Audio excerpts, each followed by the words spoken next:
Bonjour, je m'appelle Christophe Leroy et je suis maître de conférences des universités. J'enseigne à l'université de Perpignan et en d'autres temps j'étais enseignant à l'université Paris 12 Saint-Maur. Je fais cette vidéo pour vous présenter mon livre de droit constitutionnel intitulé « Une lecture royaliste de la Ve République. Fallait-il tout changer pour ne rien changer ?» Ce livre s'interroge sur la nature profonde de la Ve République qui a sous bien des aspects une nature monarchiste. Je vais procéder par quelques interrogations pour vous montrer que l'on peut douter de la nature républicaine du texte. Premier élément, vous êtes pour l'égalité de tous et la démocratie, bien sûr. Alors, vous devez accepter que l'élection d'un président de la République se fasse par tirage au sort. L'idée que n'importe quelle personne puisse devenir président vous fait peur. Alors, vous voyez que vous n'êtes pas tout à fait démocrate. Vous pensez que sous la Ve République, c'est bien le peuple qui est souverain. Et non, c'est la nation qui est souveraine, pas le peuple. C'est très différent en réalité. Vous croyez que la séparation des pouvoirs est effective sous la Ve République? Et non. La séparation des pouvoirs est par nature un modèle de déséquilibre. Et sous la Ve République, le président est bien plus que la clé de voûte de l'édifice constitutionnel. Il a très souvent les pouvoirs d'un roi déguisé en président de la République. La fin de l'Ancien Régime décadent, je dis bien la fin de l'Ancien Régime décadent, était là à brandir un crucifix pour asservir le peuple, comme nos hommes politiques actuels invoquent toujours la démocratie pour mieux nous asservir de la même sorte. On entend ainsi souvent dire que la Ve République est une monarchie républicaine. Oui, mais encore fallait-il le démontrer. C'est ce que je me suis proposé de faire dans cet ouvrage de 400 pages, intitulé « Une lecture royaliste de la Ve République, fallait-il tout changer pour ne rien changer ?» Ce livre est disponible aux éditions Amazon KDP, sur Internet exclusivement. Vous allez maintenant écouter une conférence qui dure 1 heure et durant laquelle je développe les thèmes que je viens de vous évoquer. Je remercie M. Denis Canet, président du cercle Hyacinthe Rigaud, cercle légitimiste Hyacinthe Rigaud, qui en réalité est le bon roi de ce cercle. Merci à tous. Au revoir. Là où la difficulté méthodologique, premièrement, l'endoctrinement démocratique, j'en ai, comme vous, subi un peu les effets. Ensuite, il faut intégrer les concepts de l'Ancien Régime pour pouvoir analyser ce qu'est le présent. Il faut savoir ce qu'étaient nos ancêtres, ce qui n'a rien d'évident. Il faut comprendre qu'ils étaient des gens qui pensaient assez différemment de nous. Et il faut avoir, encore une fois, cet esprit critique. Là, et je vous félicite, parce que vous avez intellectuellement, tous autant que vous êtes, cette puissance d'opposition intellectuelle qui consiste à dire bon, la démocratie, on nous en rebat les oreilles, mais effectivement, il y a l'Ancien Régime. Alors que ce soit par éducation, par votre culture, vous pensez qu'effectivement, le roi de France était quelque chose, la monarchie, l'Ancien Régime était quelque chose qui avait une valeur et qui a forgé notre civilisation. Alors, effectivement,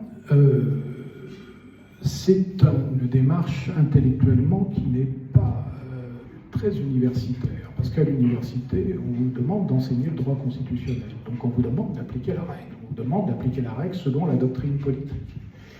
Et tout à coup, vous êtes un peu en contradiction avec ce qui est dit.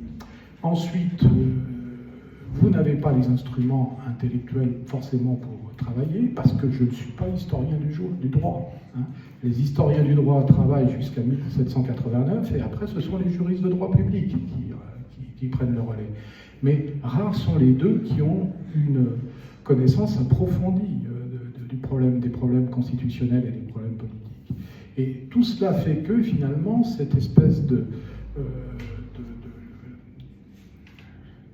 limitation de l'enseignement, chacun a son précaré, fait que nous n'avons pas forcément les instruments intellectuels pour aller du droit constitutionnel contemporain à l'Ancien Régime et y revenir au droit constitutionnel.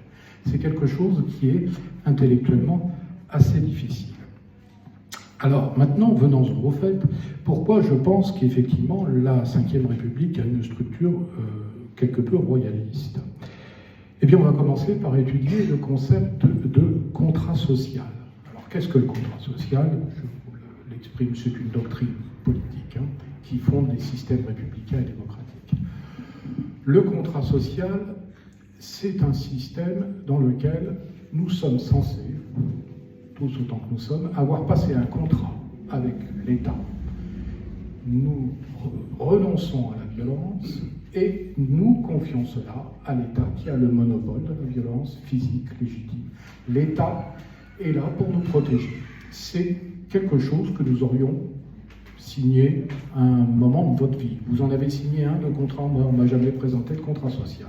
C'est quelque chose qui est une fiction, qui peut parfois même confiner à l'imposture. Mais c'est l'idée dont vont s'emparer les républicains et les démocrates dans l'âme pour lutter contre les idées, effectivement, de l'Ancien Régime. Sous l'Ancien Régime, pas de contrat. La lumière vient des cieux.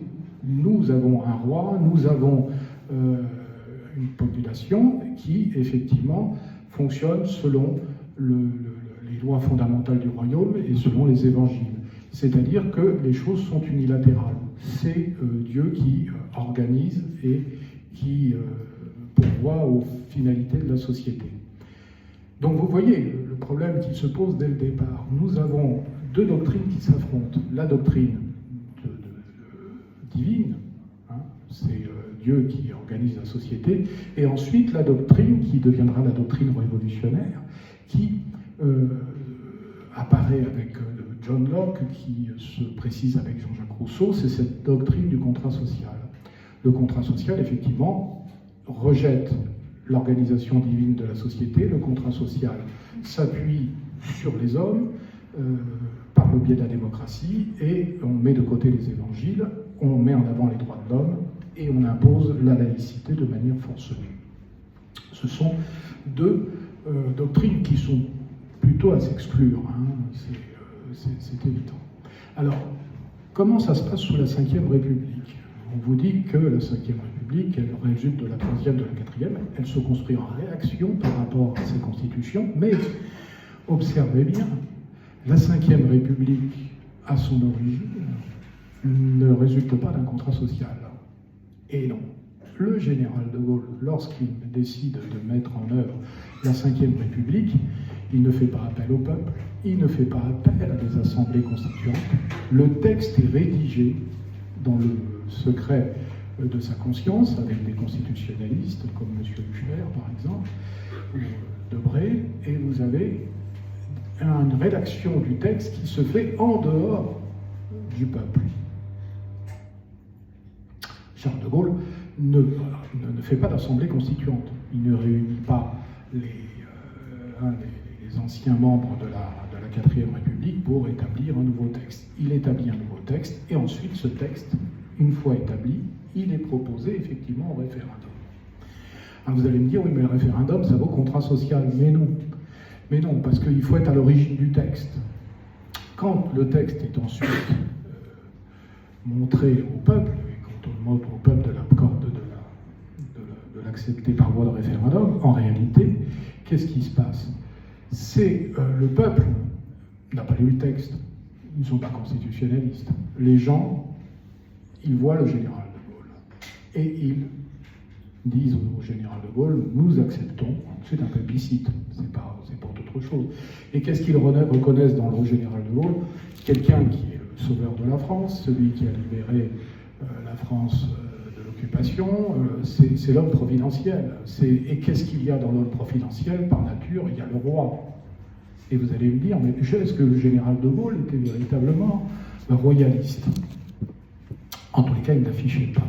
Mais Charles de Gaulle, les parents de Charles de Gaulle étaient monarchistes, et il avait une conviction religieuse qui ne faisait aucun doute. C'était un homme véritablement qui avait une foi indéfectible, et qui, lorsqu'il a décidé de dire non, comme Jeanne d'Arc a dit non, était quelqu'un qui avait véritablement qui était animé par une foi chrétienne qui ne fait pas de doute.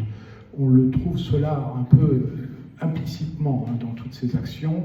On le voit plus, de manière encore plus visuelle, de plus évidente lorsqu'il rencontre le pape, la manière dont il s'agenouille devant lui. C'est quelqu'un qui est profondément chrétien. Et c'est aussi un militaire. Les militaires, il n'y a pas de contrat. Le métier de militaire, on ne se met pas à son compte. Donc, tous ces éléments me font penser qu'effectivement, l'idéologie du contrat social qui est inhérente à la démocratie, qui est inhérente à la notion d'état de droit, qui est inhérente à la République, n'est pas à l'origine de la Ve République. La Ve République, c'est l'inspiration d'un homme. C'est Charles de Gaulle qui, grand chrétien, militaire, sauveur de la France, à un moment donné, fait rédiger un texte, le soumet aux Français, mais en réalité, les Français, c'est plus Charles de Gaulle en qui ils ont confiance qu'au texte de la Ve République, auquel ils ne comprennent pas grand-chose. Je les comprends, j'ai mis des années aussi à bien comprendre l'horlogerie un peu complexe de ce texte. Donc vous voyez comme ces choses sont déjà d'emblée assez suspectes. L'origine de la Ve, c'est un homme de foi, c'est un homme qui a véritablement au fond de lui la France, qui sait dire non. Il était condamné à mort, Charles de Gaulle. C'est un homme qui était qui a quitté la France, qui a rejoint Londres. S'il était véritablement condamné par le régime de Vichy, il a su mettre en œuvre un gouvernement d'exil. Il avait une puissance d'opposition qui n'était pas courante. Donc c'est ça. Mais vous allez me dire, Charles de Gaulle, c'est la démocratie. Charles de Gaulle, il a compris que le sens de l'histoire, c'était d'en passer par la démocratie. Donc, au lendemain de la Seconde Guerre mondiale, lorsqu'il est président du gouvernement provisoire de la République française, il ne cherche pas à imposer sa personne au peuple français. Il comprend que la démocratie s'est enracinée et qu'il faut compter avec. On connaît l'histoire, la 4e République a fini par être adoptée de manière tout à fait... parce que les Français ne savaient pas que faire. De Gaulle disait non à la 4e, ils ont dit non une première fois au référendum avec Assemblée constituante, non, et puis la deuxième fois, par dépit, ils ont accepté la 4e République. Et il faut attendre 1958 pour que De Gaulle revienne comme l'homme providentiel, un peu comme un roi. En tous les cas, il en avait tous les traits, toutes les caractéristiques, il en avait la foi. Mais il fallait vivre avec les idées du temps, qui étaient cette idée de représentation démocratique. Et nous verrons au fil de mon exposé qu'en réalité, la Ve République n'a pas grand-chose de démocratique au sens pur du terme.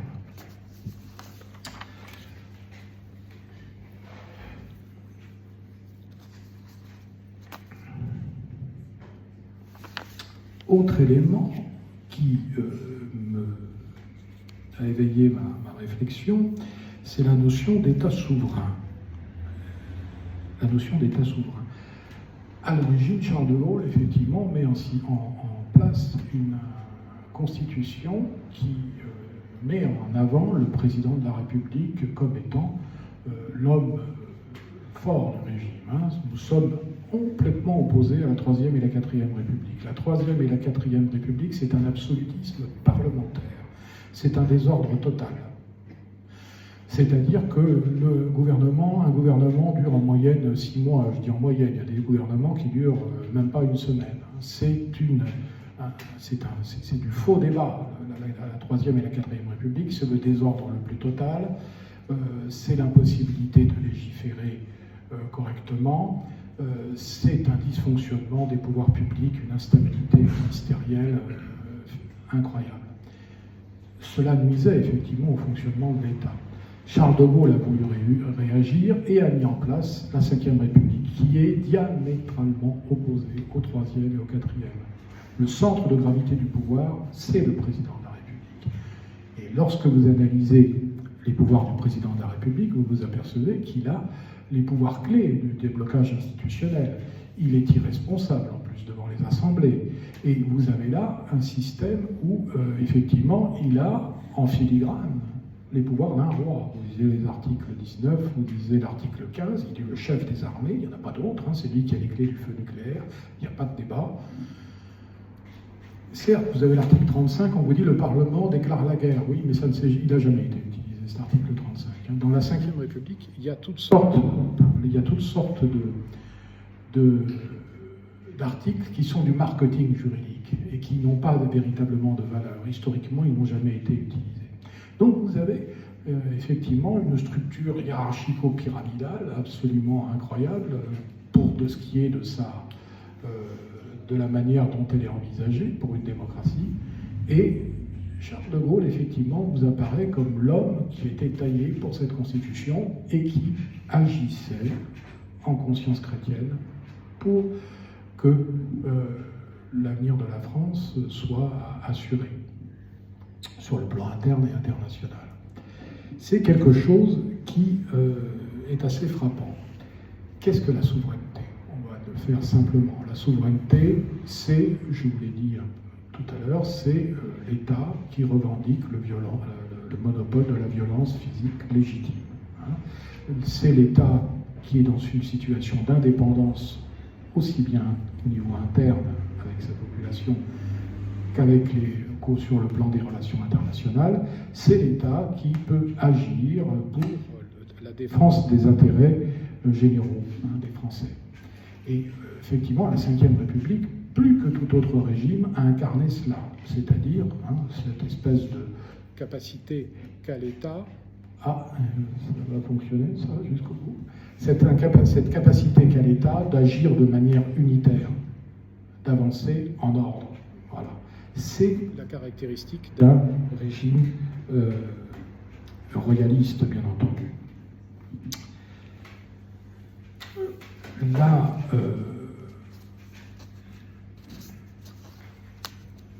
lorsque vous voyez, encore une fois, la Constitution de la Ve, il y a ce qu'elle dit et ce qu'elle ne dit pas. Et effectivement, lorsque vous combinez les différents articles de la Ve République, vous vous apercevez qu'en réalité, au-delà du dédale des procédures, vous avez toujours, in fine, le président de la République qui décide. Bon, article 20. Le gouvernement détermine et conduit la politique de la nation. Ah bon? Non. C'est un article purement marketing. C'est le président de la République qui préside le Conseil des ministres. Donc c'est le président de la République qui décide. Ce n'est pas le gouvernement qui détermine et conduit la politique de la nation. C'est faux. Le président de la République, pourquoi c'est le président de la République? Parce qu'il est élu au suffrage universel. Comme le roi était sacré à Reims, eh bien, le président de la République est élu au suffrage universel. Et c'est ce qui lui donne cet ascendant sur l'ensemble des institutions. Ça, c'est un élément. C'est ce qui garantit aussi la cohérence de l'action de la France vis-à-vis des pays tiers. Si tant est qu'on ait un bon président, qui est compris, qui est investi d'une mission comme celle d'un roi. C'est ça le problème aussi, hein, c'est que tout ne se réduit pas au droit, bien entendu. La personnalité des présidents est très importante. Vous en avez certains qui sont ratés, on en a eu. Vous en avez d'autres qui ne comprennent rien à leur rôle de chef de guerre. Vous en avez, on en a écumé quelques-uns qui, effectivement, ne faisaient pas l'affaire en tant que chef d'État. Et selon moi, il y a eu Charles de Gaulle, Georges Pompidou, et après, effectivement, les personnes ne semblent pas avoir bien compris le rôle qu'ils avaient à jouer pour la France dans le cadre de la Ve République. La Ve République est souveraine parce qu'elle est un État. La Ve République était souveraine parce qu'elle n'avait pas signé des traités internationaux comme nous en avons signé. Nous signons des traités internationaux avec, pour l'Europe, la construction européenne, c'est des limitations de souveraineté absolument insupportables, et de nos jours, on commence à véritablement en ressentir les effets. On signe des traités internationaux avec l'Organisation mondiale du commerce qui amène la désindustrialisation, qui amène toutes sortes de choses. Et cela, effectivement, c'est une déviation de ce que voulait Charles de Gaulle pour ce qui est de la Ve République. Hein. C'est-à-dire aucun roi n'aurait signé un traité européen comme on nous l'a présenté. Aucun roi n'aurait signé le traité sur l'Organisation mondiale du commerce. Jamais de la vie. On ne fait pas des choses pareil, bien entendu. C'est quelque chose qui est une atteinte à la souveraineté de l'État. Là,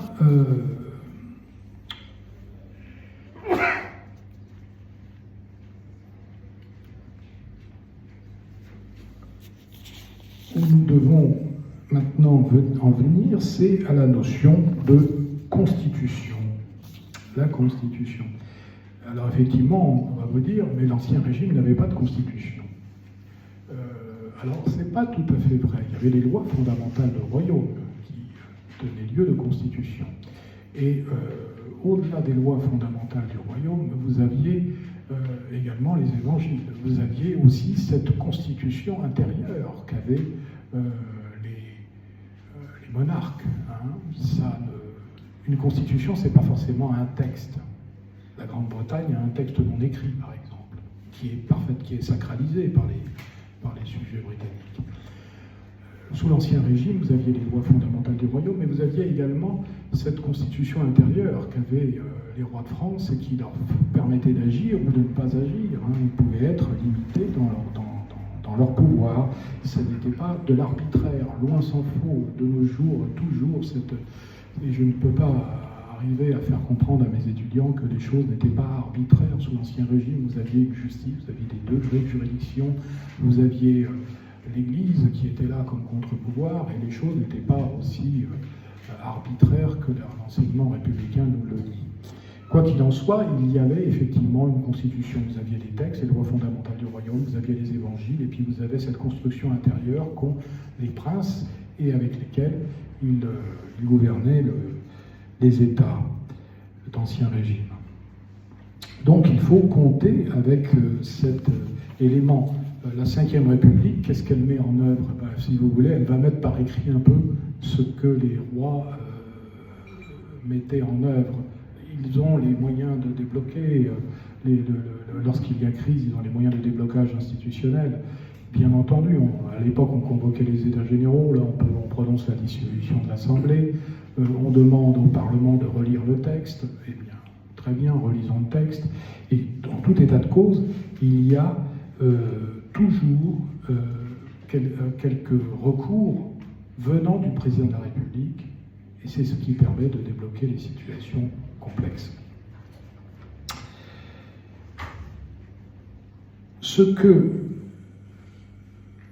La chose contre laquelle ne peut pas remédier la Ve République, c'est, effectivement, vient de la Révolution française. Hein. C'est un président, il est élu par le peuple français, mais la démocratie n'est pas le plus important. Le problème qu'a la France n'est pas le problème démocratique. Le problème de la France, c'est la laïcité, le laïcisme même, c'est la laïcité forcenée. C'est ça notre problème, parce que ça a désacralisé les institutions. Le président de la République n'est plus perçu comme un personnage qui a une fonction métaphysique. Et pourtant, il suffit de traverser la Manche. Vous entendez, les militaires disent qu'ils veulent mourir pour la reine, ils veulent mourir pour le roi. Je ne crois pas qu'un militaire français va nous expliquer qu'il veut mourir pour Emmanuel Macron. Non, tout cela est désacralisé. La Grande-Bretagne a une constitution non écrite, c'est ce que je vous disais, c'est-à-dire que les gouvernants et les gouvernés la vivent de manière intérieure, elle n'est pas écrite, cette constitution. Il n'y a pas de contrôle de constitutionnalité en Grande-Bretagne, mais il y a une sacralisation du texte. Le texte est sacré. Dès lors, personne ne pense à le remettre en cause. Il y a l'unité que représente le roi, par-delà les divergences qu'il peut y avoir avec les partis politiques, mais il y a une unité formidable. En France, non. En France, nous sommes le pays de la contestation avec cette Révolution française. On en mange tous les jours de la Révolution française, tout le temps en train de dire non, non, non, non. Vous savez qu'il y a des pays où ça ne marche pas comme ça. Vous allez au Japon, les gens veulent être avec le pouvoir. Bien sûr, en défendant leur intérêt, mais ils pensent que l'intérêt collectif consiste parfois à savoir s'effacer pour faire passer quelqu'un de plus méritant. Les Japonais sont avec le pouvoir, nous sommes contre, tout le temps, systématiquement contre le pouvoir. Pourquoi? Parce que tout simplement, on a mis en place des institutions qui favorisent la rivalité. La lutte pour la démocratie, pour le pouvoir démocratique, est une rivalité perpétuelle entre les hommes qui sont capables de tous les arguments possibles, et Dieu sait qu'en ce moment on entend de tous les tenants, pour avoir le pouvoir. Dans un régime monarchique, il n'y a pas ce problème-là. Le roi est hors de portée. Vous comprenez ? Le roi est hors de portée, c'est-à-dire qu'aucune personne ne peut prétendre prendre sa place. À partir de ce moment-là, il n'y a pas ces continuelles rivalités pour prendre le pouvoir. C'est quelque chose qui est essentiel dans un système monarchique. Il y a entre le roi et ses sujets une telle distance que on s'intéresse à la véritable administration du pays plutôt qu'à la prise de pouvoir. Enlever cette compétition, c'est un soulagement pour tout le monde. Il faut qu'il y ait des choix, bien entendu, cela s'entend, mais encore une fois, ces choix peuvent se faire par la délibération. Prenons notre roi qui a été le plus, soi-disant, autoritaire. Vous prenez Louis XIV. Louis XIV, on dit, voilà, le monarque absolu, il ne pense qu'à lui. Alors, lorsque vous lisez le détail de son règne, vous vous apercevez que Louis XIV délibérait avec ses ministres, avec toute personne d'ailleurs. C'était un de ses grands arguments, c'est que vouloir entendre des opinions divergentes et s'adresser un peu à tout le monde pour savoir ce que peut en penser le peuple n'est pas une faiblesse, au contraire, c'est quelque chose qui est une preuve d'intelligence. Louis XIV, durant son règne interminable, ne s'est opposé à son conseil que 6 fois. Il ne s'est opposé que 6 fois au conseil du roi, à son conseil. C'est-à-dire qu'après délibération avec ses ministres, et après avoir encore délibéré, ses ministres n'étaient pas d'accord, lui objectaient qu'il faisait fausse route, eh bien, il a fait valoir, effectivement, il a le monopole normatif, le roi, il a fait valoir sa volonté, et ça ne s'est produit que 6 fois, c'est très peu, bien entendu. Nous, le 49.3, il n'arrête pas d'être utilisé, et la limitation constitutionnelle de son utilisation a effectivement démontré que, en réalité, c'est un vestige aussi de l'Ancien Régime. C'est quelque chose qui correspond au lit de justice du roi. Le roi, parfois, avait du mal à faire enregistrer ses ordonnances par le Parlement, parce qu'il y avait une adaptation locale qui posait problème, ou parce que les parlements étaient un peu en rébellion, ils exerçaient leur droit de remontrance, et le roi finissait par tenir un lit de justice. C'est notre 49.3. Mais les choses étaient beaucoup plus souples, en réalité, intellectuellement, qu'on ne le décrit, et en tous les cas, beaucoup plus souples qu'on le décrit aujourd'hui. Le lien commun qu'il y a entre la démocratie actuelle et l'Ancien Régime, ce que l'on veut mettre en œuvre, toujours, et c'est ce qu'il faut qu'il y ait, c'est la délibération. C'est ça. Sous l'Ancien Régime, le roi délibérait. Il délibérait avec qui ? Il avait des pouvoirs d'opposition, la noblesse, les ministres, l'Église. Le roi était en délibération. Et il ne prenait de décision qu'après avoir mûrement délibéré. Voilà. La démocratie, c'est ce qu'elle veut mettre en œuvre aussi, la délibération, avec cette idée que il faut qu'il y ait un Parlement, qu'il y ait des juridictions constitutionnelles, il faut des partis politiques de différents bords pour qu'il y ait délibération. Bien sûr qu'il faut qu'il y ait délibération, mais cette délibération que nous avons institutionnalisée de nos jours, elle existait sous l'Ancien Régime de manière informelle.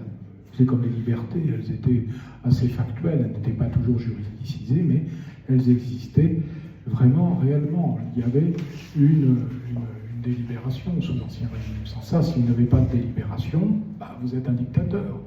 Vous voyez les photos, les images que nous avons de la Corée du Nord, là, où ils sont tous en train de voter à main levée comme des automates. Ça, c'est des dictatures. Ces gens sont sourds, muets, aveugles, ces dictateurs. Ils n'ont plus aucun rapport avec le gouvernement d'un pays qui veut le bien de son peuple. C'est quelque chose avec lequel il faut compter. Autre élément intéressant, c'est la notion de séparation des pouvoirs. Alors Alors là, c'était le grand argument de Locke, de Montesquieu, de Rousseau. On vous dit il faut une séparation des pouvoirs. C'est la fameuse phrase de Montesquieu. Si tous les pouvoirs sont entre les mains d'un seul homme, tout est perdu. Il faut que par la disposition des choses, le pouvoir arrête le pouvoir. Bon, soit. C'est-à-dire que ce qui était opéré continuellement par le roi va être mis de manière un peu institutionnalisée, pédagogique, un peu mécaniste. Voilà, on vous dit il faut qu'il y ait séparation des pouvoirs pour qu'il n'y ait pas d'abus de pouvoir. Bon, très bien. Alors étudions sous la Ve République ce qu'est, étudions sous la Ve République la séparation des pouvoirs. Ben, il n'y a pas de séparation des pouvoirs sous la Ve République, je suis désolé. La Ve République, sauf cas actuel où les choses sont un peu plus complexes, durant tout son fonctionnement, il y a eu une soudure politique totale entre l'exécutif et le législatif, mis à part les périodes de cohabitation, mais là aussi, le Premier ministre s'appuyait sur une assemblée. Il n'y avait pas véritablement de séparation des pouvoirs. Vous parlez de l'autorité judiciaire, ça n'est pas un pouvoir sous la Ve République, c'est une autorité, et elle est subordonnée au président de la République, qui est le garant de l'indépendance judiciaire. Comme une atteinte à la séparation des pouvoirs, on ne fait pas mieux que cette version des choses. Et vous allez dire, il y a le Conseil constitutionnel. Ah oui, le Conseil constitutionnel, il est composé de membres qui ne sont pas élus. Ce sont des sages. Monsieur Ferrand est un sage. Roland Dumas était un sage. Ah bon, très bien. Et nous avons là des personnages qui finissent une carrière politique, qui ne sont pas juristes, et qui bien souvent ne comprennent du texte qu'ils ont à censurer que ce que l'on veut bien leur dire. Et ce qu'on leur dit, eh bien, effectivement, ça vient de l'extérieur. Ça vient du Conseil d'État, ça vient de... le Conseil constitutionnel a fini par admettre qu'il agissait avec des contributions extérieures. Et effectivement, c'est, encore une fois, une délibération qui se fait au plus haut niveau de l'État, comme cela se faisait sous l'Ancien Régime. C'est des contributions extérieures qui permettent l'argumentation. Oui, maintenant, vous pouvez aussi, vous, écrire au Conseil constitutionnel si vous pensez qu'une loi peut nuire à vos intérêts, et ils vous liront ou pas, je ne sais pas, mais quoi qu'il en soit, il est évident que les sages, les 9 sages de la rue Montpensier, ce ne sont pas des sages, ce ne sont pas des juristes, ce sont des politiques, et ils ne comprennent pas grand-chose aux problèmes textuels, et bien entendu, ils s'en remettent à des éminences grises. C'est ce que faisait l'Ancien Régime, c'est pareil. Hein. Il y a effectivement des libérations, on l'institutionnalise, mais bon. Autre élément intéressant en matière de séparation des pouvoirs, on vous dit, il y a des autorités administratives indépendantes. C'est aussi quelle invention, c'est-à-dire que ces espèces de paravents qui consistent à dire ne mettez pas en cause de politique, le politique ne peut plus intervenir sur les marchés financiers, il ne peut plus intervenir sur la concurrence, il ne peut plus intervenir en matière de communication. Le pouvoir politique est toujours suspecté, il est plus légitime. Donc c'est les autorités administratives indépendantes qui vont gérer ces éléments.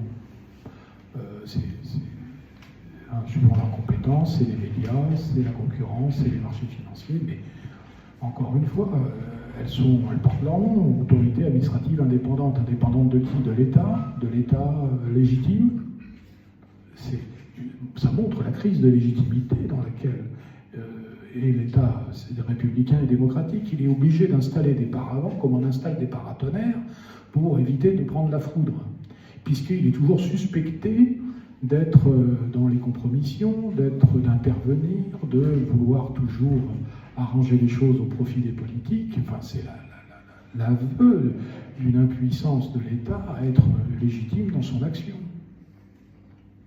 Mais on n'arrête pas de multiplier ces autorités, il y en a de toutes sortes maintenant. Souvenons-vous, sous l'Ancien Régime, le roi, le seul, qui avait le monopole normatif et qui avait la responsabilité de tout ce qui se passait dans le royaume. C'est assez extraordinaire, lui, voilà. Et ce que ne comprenait pas le Louis XVI lors des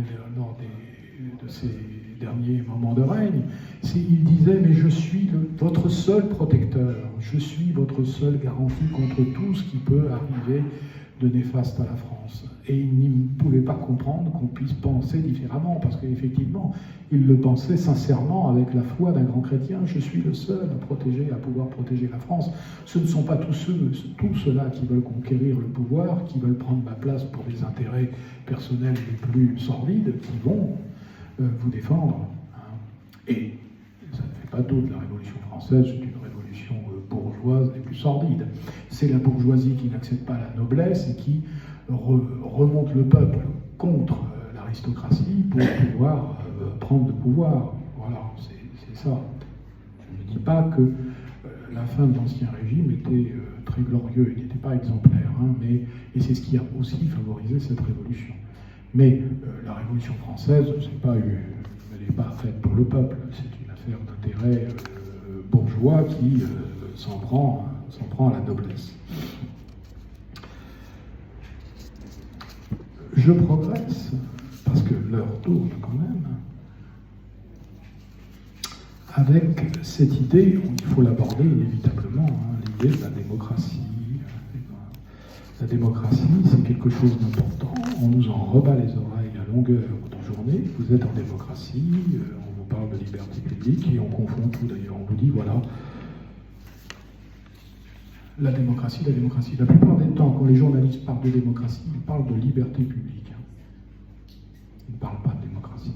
La démocratie, c'est quelque chose de très précis. Ça consiste à élire une personne ou ça consiste à prendre une décision collectivement pour qu'elle soit finalement appliquée.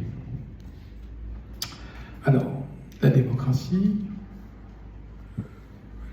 je vais vous en faire une analyse juridique de ce qu'est la démocratie de la Ve République.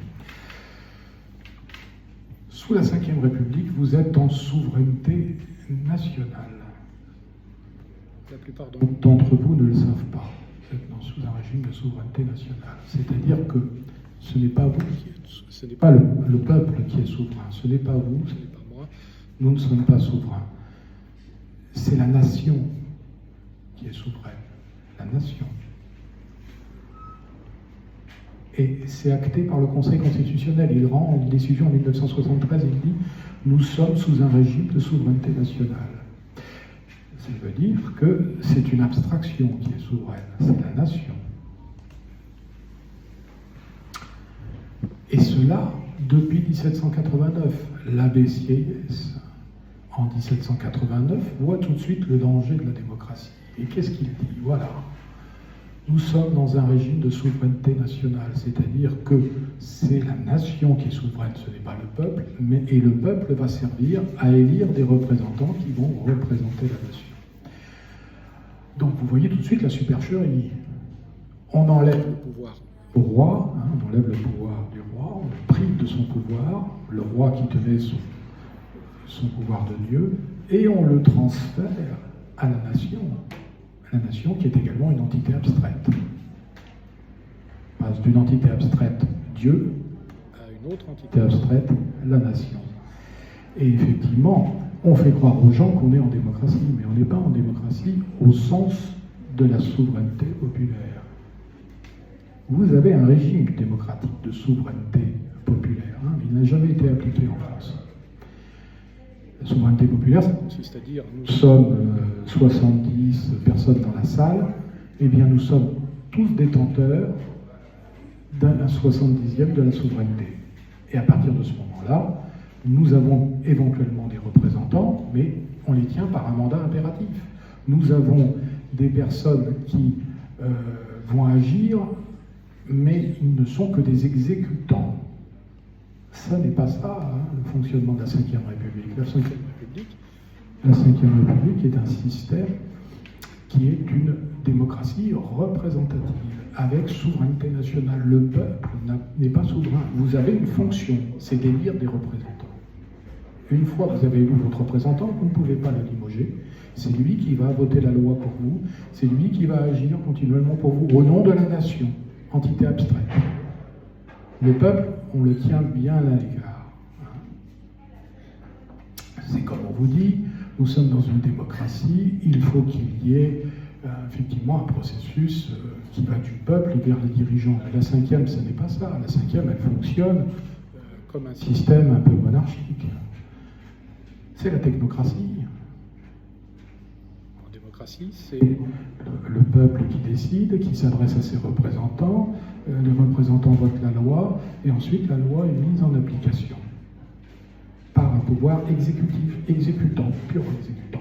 La Cinquième République, c'est exactement l'inverse. Le courant passe dans l'autre sens, c'est la technocratie qui décide. La technocratie décide, elle dépose un projet de loi, la loi est adoptée par la majorité parlementaire et aux députés, par le biais des médias, à faire accepter au peuple que c'est comme ça que ça fonctionne. L'exercice du pouvoir se fait dans l'autre sens, il ne se fait pas de manière démocratique. Il se fait selon les termes d'un système d'ancien régime, où il y avait effectivement des libérations. Là aussi, il y a des libérations. Mais il y a des libérations entre politiques et surtout avec la haute sphère de l'administration, avec le Conseil d'État. C'est eux qui décident, c'est eux qui rédigent les textes. Et c'est eux qui ensuite les font adopter par des parlementaires qui ne les lisent pas et qui votent par discipline de parti. Donc vous voyez, la démocratie aussi, elle est extrêmement à distance. Le peuple est tenu bien à distance. Pour vous montrer, si un jour vous voulez vous plaindre à votre député d'un problème que vous avez dans votre circonscription, eh bien vous pouvez très bien, je vous le dis juridiquement, vous adresser au député, à un des députés du Finistère. Parce qu'ils ne représentent pas le département où ils sont. Ils y sont, mais ce qu'ils représentent, c'est la nation, en d'idée abstraite. Le peuple, on le tient bien à l'écart. C'est un peu normal aussi, le peuple ne comprend pas grand-chose. Je ne comprends pas tout non plus au fonctionnement de l'État, après avoir passé 50 ans à étudier tout ça, enfin, pas tant, mais 40 ans sûr. C'est vrai que ça demande une spécialité, ça demande une réunion de compétences, de gens qui savent rédiger une loi de finances, qui savent comment fonctionne une juridiction, qui ont une habileté politique aussi. Et effectivement, cette idée que la démocratie dont on nous rebat les oreilles tous les jours, c'est celle du peuple et que c'est avec ce biais-là que fonctionne la Cinquième République, c'est totalement faux. C'est faux. Ça marche de manière carrément inverse. Alors certes, vous allez me dire, mais les gens votent. Il y a une alternance. Oui. Vous avez beaucoup de gens sont très déterminés politiquement. Ils sont à gauche, ils sont à droite, etc. Le discours va être tenu par les hommes politiques pour convaincre une minorité. C'est-à-dire qu'il va falloir s'adresser à une minorité, celle qui comprend le moins bien les problèmes, pour les faire basculer d'un côté ou de l'autre. Et effectivement, qu'est-ce que ça nous amène? Ça nous amène la démagogie. Ça nous amène la démagogie. Vous êtes obligé de tenir un discours au peuple qui est un discours où il faut plaire pour être élu. C'est synonyme systématiquement de démagogie dans un système démocratique, c'est sûr. Vous en voulez la preuve, là? 3200 milliards de dettes. La France a 3200 milliards de dettes. Si ça n'est pas du populisme et de la démagogie, je veux bien qu'on me pende haut et court à l'apôtre. C'est de la démagogie, complètement. D'accord? Donc le discours, si vous voulez, démocratique, est un discours qui est complètement biaisé par la méconnaissance des personnes, que le peuple a des dossiers, et par le manque de courage, l'hypocrisie, la malhonnêteté, la veulerie des dirigeants qui, effectivement, sont toujours prêts à surenchérir de manière démagogique pour être élus. Voilà. Le rempart de la cinquième, effectivement, c'est sa technocratie, mais à un moment donné, elle est aussi aux prises avec des politiques qui, pour conquérir le pouvoir, pensent qu'ils peuvent à toute fin et par tout moyen utiliser l'argument fallacieux pour être élu.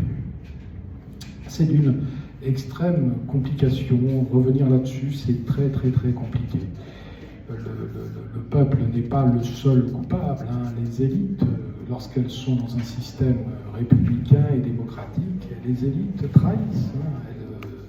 Elles se vendent aux multinationales, elles ont une vision totalement dévoyés de leurs fonctions en tant que responsables politiques, c'est quelque chose avec lequel il faut compter. Vous savez pourquoi De Gaulle a créé l'ENA en 1945 ? Parce que les élites avaient trahi. Et il fallait trouver un sang neuf, il fallait trouver des gens qui, au mérite, étaient capables de devenir des techniciens de l'État pour que ça fonctionne un peu plus correctement. Voilà. Donc vous voyez la manière dont tout cela est envisagé. Il y a une grande difficulté à estimer qu'on est véritablement dans un système démocratique. Le fonctionnement de la Ve République, il est un système très, très unilatéral. Et le peuple est, encore une fois, par les biais que je vous ai indiqués, est tenu à l'écart. Un des éléments aussi qui est intéressant à étudier, c'est le contrôle de constitutionnalité dont nous sommes très fiers qu'il n'existe pas en Grande-Bretagne, qu'il n'existe pas au Japon, et qui nous dit, voilà, là, effectivement, il y a un avantage sur l'Ancien Régime. Mais c'est faux. C'est faux. L'Ancien Régime, le roi était en discussion avec la noblesse. Le roi était toujours en débat avec l'Église. L'État, le roi avait affaire à son armée, à ses officiers, à ses amiraux, à ses généraux. Et il était continuellement en train de débattre de ce qu'il était bien de faire pour la France. Le roi, si vous voulez, nous avons de nos jours le Conseil constitutionnel qui s'appuie sur les droits de l'homme. Nous avions à l'époque ce que j'appellerais le contrôle de spiritualité. C'était l'Église qui tenait le roi en lui disant il y a des choses qu'on fait, il y a des choses qu'on ne fait pas, sire. Le roi se confessait tous les jours. Le peuple était très, très, très pieux, très croyant. Vous allez en Bretagne, il y a 6000 chapelles en Bretagne, 6000 chapelles, toutes dans un état de déshérence dramatique. Et vous les voyez, au détour d'un chemin, vous avez une chapelle, parce que nos ancêtres allaient prier quotidiennement. Et c'est quelque chose qui les structurait intellectuellement. C'est quelque chose qui les amenait à aimer leur prince, et à aimer le roi, à aimer la société dans laquelle ils vivaient. Donc le Conseil constitutionnel, si vous voulez, il ne fait pas figure au regard de ce que peut être un contrôle de spiritualité qui s'exerce. Je l'appelle comme ça de manière un peu inventée, mais en tout état de cause, c'est ce qui se produisait. Le roi n'était pas cette espèce de dictateur qui pensait qu'à son bon plaisir. Jamais, jamais, au grand jamais. Lisez Louis XIV, c'est un homme qui a une plume extraordinaire. Lorsqu'il s'adresse à ses ministres, il s'adresse à Colbert, il s'adresse à Louvois, il est extraordinaire d'intelligence et de délibération et de doute sur ce qu'il faut faire ou ne pas faire pour le bien du royaume. Donc il faut compter avec tous ces éléments. Pour finir, je vais un peu revenir au début et je vais vous parler à nouveau de cette notion de ce satané contrat social que nous n'avons jamais signé. Alors, il y en a de nos jours une expression qui est un peu inquiétante parce que dévoyée, le contrat social, on ne l'a pas signé, c'est une dogmatique sur laquelle je ne reviens pas, mais j'observe de nos jours que oui, nous nous engageons dans une espèce de contrat assez étrange qui dépasse l'État. Et je vais vous le faire assez simplement, je vais vous parler de normativité économique. Qu'est-ce que c'est que la normativité économique? Alors vous avez la normativité étatique, c'est l'État qui vote la loi, qui impose la loi par des décrets d'application. Tout ça, on le comprend, c'est assez classique. Et puis vous avez la normativité économique et des comportements. Alors ça, c'est quelque chose qui est assez nouveau, puisque ce que l'on découvre, c'est que tous autant que nous sommes, nous répondons à des standards économiques qui ne sont pas du tout imposés par l'État. Je vais vous prendre un exemple simple. Qui n'a pas de téléphone portable? Tout le monde a un téléphone portable, j'en ai un. C'est pas imposé par la loi. Ça n'est pas imposé par la loi, on vous oblige par la loi. vous en avez un. Vous voyez, et c'est le marché, c'est l'idée libérale du marché, de l'offre et de la demande, qui à un moment donné fait la loi. Ce n'est plus l'État qui fait la loi, c'est le marché qui fait la loi. Les étudiants, s'ils ne parlent pas l'anglais, ils pensent qu'ils vont mourir socialement. S'ils n'ont pas de téléphone portable, ils pensent qu'ils ne vont pas rentrer chez eux sains et saufs. Et vous avez ainsi toutes sortes de comportements assez inquiétants, parce que tout simplement ça se produit en dehors de la sphère politique, en dehors de la sphère étatique. Ce sont les grandes sociétés multinationales qui imposent ou qui proposent des standards techniques, financiers, auxquels les gens adhèrent. Et ça crée une normativité économique des comportements. C'est-à-dire que vous allez vous soumettre à un standard technique, économique. Vous allez choisir un système Apple ou un système iOS ou un système Android, mais vous créez quelque chose qui dépasse l'État complètement. La notion d'État est complètement dépassée, c'est-à-dire que ce sont les multinationales maintenant qui décident de ce que nous allons devenir. Et, chose extraordinaire, par notre acte d'achat, effectivement, nous donnons notre consentement. Nous sommes là à vouloir tel ou tel objet, pensant que c'est indispensable à notre vie. Mais, encore une fois, ce n'est pas la démocratie qui décide de ça. La démocratie a capitulé de ça. La démocratie d'État a capitulé. Toutes les lois ne font que retranscrire ce que veut l'Europe, et ce que veut l'Europe, c'est ce que veulent les multinationales. Là, effectivement, vous avez une relation contractuelle, vous avez une espèce de démocratie de marché diabolique qui s'est mise en place, et qui, effectivement, est assez impressionnante dans la manière qu'elle a de bouleverser et d'uniformiser les sociétés. Alors, le remède contre ça, c'est ces systèmes financiers, capitalistiques, qu'on le veuille ou non, ils relèvent un peu du diabolique. L'État ne fait plus contre-pouvoir. Il va falloir trouver des solutions. Est-ce qu'on va écrire un droit constitutionnel des sociétés multinationales? Je ne sais pas. En tout état de cause, ce n'est pas les États démocratiques qui arrivent à faire échec à ce rouleau compresseur de l'économie capitalistique mondialisée. Nous sommes les victimes et nous en sommes également les acteurs. Et c'est quelque chose contre lequel je ne vois pas grand contre-pouvoir, si ce n'est ce que nous pouvons penser de nous-mêmes de manière tout à fait humble et de manière tout à fait chrétienne. Et encore une fois, est-ce que nous avons un recours au niveau de l'État avec un roi? Je ne le vois pas non plus. Les présidents de la République ne font pas contre-pouvoir. Nous sommes inféodés. La France est inféodée aux États-Unis, elle est inféodée à des logiques économiques et financières. Nous ne réagissons à rien. Effectivement, on pense à la réflexion de Louis XVI. Louis XVI nous disait, mais je suis votre protecteur.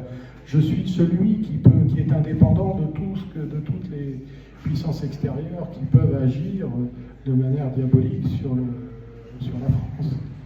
Eh bien non. Là, pour l'instant, nous sommes en pleine dérive.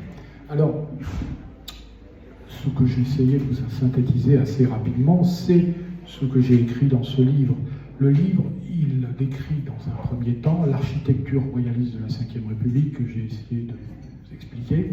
Et ensuite, je fais un commentaire article par article. Il y a 89 articles dans le texte de la Ve République, et je commente à chaque fois, que ce soit la révision, que ce soit la Constitution, le gouvernement, le Parlement, le Conseil d'État, le Conseil constitutionnel. Vous avez un commentaire qui est fait de manière assez précise et qui montre qu'à chaque fois, quel que soit le dédale dans lequel on veut vous engager d'un point de vue procédural, vous vous retrouvez toujours devant le président de la République, comme à l'époque, on pouvait se retrouver devant le roi. Voilà, j'espère ne pas vous avoir trop ennuyé avec ce défaut que j'ai, parce que je suis juriste, de rentrer un peu dans des détails techniques. Quoi qu'il en soit, c'était l'objectif de vous montrer que la Ve République, c'est pas tout à fait une démocratie, c'est pas tout à fait une république. Dans son fonctionnement, elle peut être aussi un système royaliste. Encore faut-il que les présidents, pour le bien de la France, le comprennent. Merci.